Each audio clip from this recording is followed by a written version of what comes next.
I'd like to welcome you to our study in the book of 1 Corinthians. Today we're in 1 Corinthians, the 7th chapter, starting with verse number 7. Now, the Apostle Paul starts out by saying something that many people question. Was the Apostle Paul single? Was he married and divorced? Was he married and his wife was killed in persecution? What's going on with the Apostle Paul? Verse number 7 says this, "Yet I wish that all men were even as I myself am.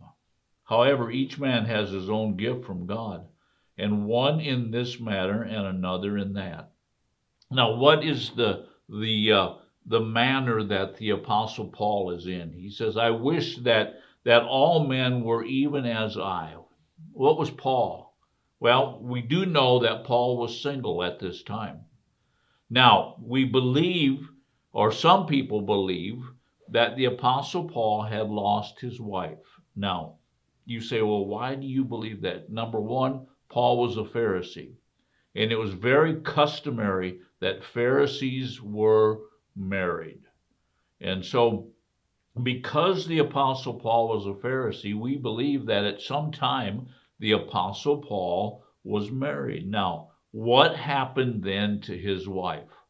Now, many times when a Jewish believer, especially one who had the credentials that the Apostle Paul had, when they became a believer, their spouse would leave them. Their spouse no longer wanted to be in relationship with them. So, was Paul divorced? Probably. Did the Apostle Paul's wife give her life in persecution? Well, that's a possibility, because there was a lot of persecution going on of Jewish believers, especially in the area that the Apostle Paul lived in. And because the Apostle Paul was such a well-known person in the Jewish community, it's very possible that someone came and took the life of the Apostle Paul's wife. So, was the Apostle Paul married? I believe that he was at some time. That's why he could write with such authority. That's why he could write in expressing his own opinion of things, in dealing with marriage, because I believe the Apostle Paul had been married at one time or another. So, what is the Apostle Paul talking about when he says, "I wish that all men were even as I myself am"? He's talking about being single. But then he goes on and he clarifies something. He says, "However, each man has his own gift from God, in one in this manner and another in that." And you know what? We need to understand that each person has their own gift. You know what? God doesn't treat us like a corporate bunch of people. He treats us all like individuals. And I think one of the challenges of being in ministry is to not make people like yourself. I minister a lot to young pastors, young teachers, evangelists, and people like that, people of fivefold ministry.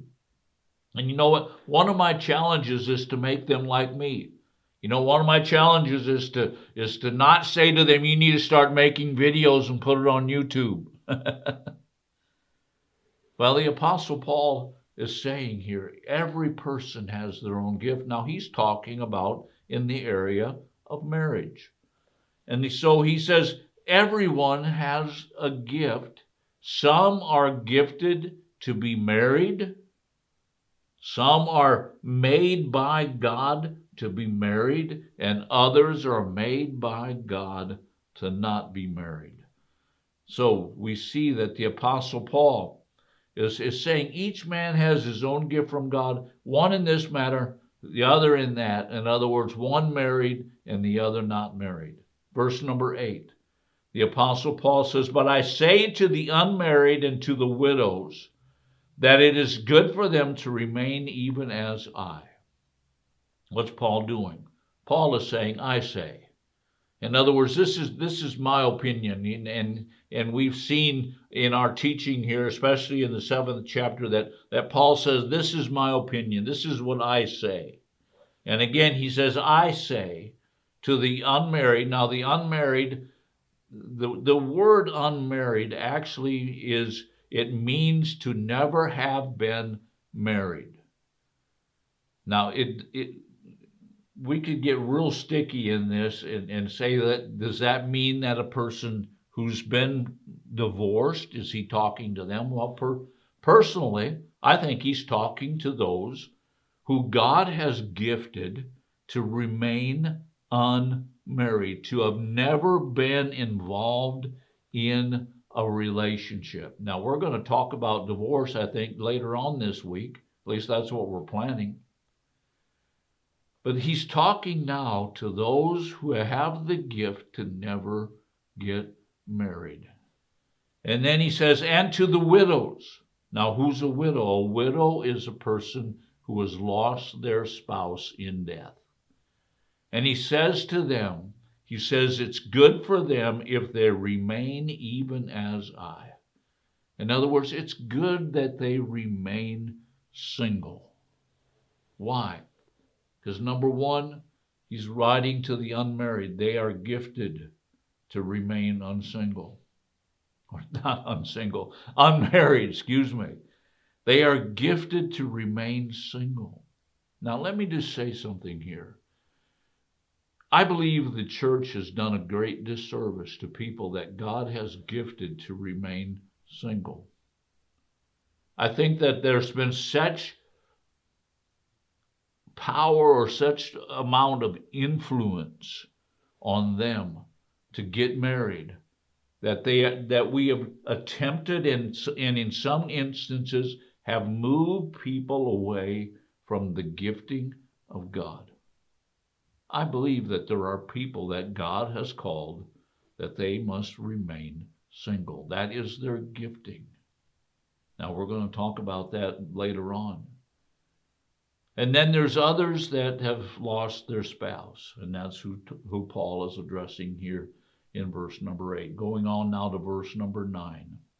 But if they do not have self-control, let them marry, for it is better to marry than to burn with passion. How do you know whether you are gifted to be married or not married? Very simple. Your desire. If you do not have self-control, in other words, if you're struggling with your sexual appetites, then that's a good sign that God has not gifted you to be single, but he's gifted you to be married. So the Apostle Paul, again, he says, but if they do not have self-control, in other words, if they're struggling with their sexual appetites, then they need to get married. You need to let them get married. But then he goes on at the end of verse number 9, and he says, for it is better to marry than to burn with passion. It's better to marry than to be ignited, actually, is what the Greek says here. The word passion isn't in the Greek text, but it actually means to light a fire. Let me tell you something. If you've got a fire inside of you to be in a sexual union with a person of the opposite sex, you need to get married. Ha ha! Thank you for watching today. Join us again tomorrow as we continue our study of the book of 1 Corinthians.